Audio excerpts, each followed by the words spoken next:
అదే విధంగా అధ్యక్ష ఇదే జిఏడికి సంబంధించి ఇంకో ముఖ్యమైనటువంటి విషయం అధ్యక్ష, మాది ప్రజాపాలన అంటాడు మా శ్రీధర్ అన్న.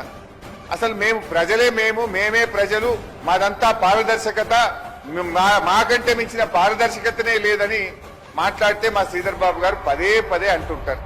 నేను ఒక విషయం అడుగుతా ఉన్నా, ఈ ప్రభుత్వం వచ్చిన తర్వాత 19,604 జీవోలు ఇచ్చింది అధ్యక్ష.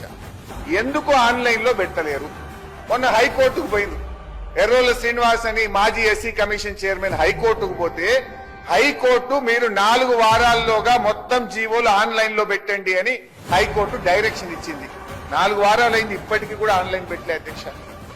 19,604 జీవోల్లో ఇప్పటి వరకు ఆన్లైన్ లో పెట్టింది 3,290 అధ్యక్ష.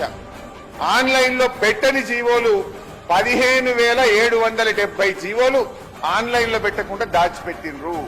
82% జీవోలు సీక్రెట్ గా పెట్టిండ్రు. ప్రజాపాలన అయితే, పారదర్శక పాలన అయితే ఎందుకు 82% జీవోలు, ఎందుకు 15,000 జీవోలను మీరు ఆన్లైన్ చేయలేదో సమాధానం చెప్పాలి. ఇప్పటికైనా ఆ జీవోలను ఆన్లైన్ లో పెట్టాలని చెప్పి మీ ద్వారా ప్రభుత్వానికి కోరుతా ఉన్న అధ్యక్ష.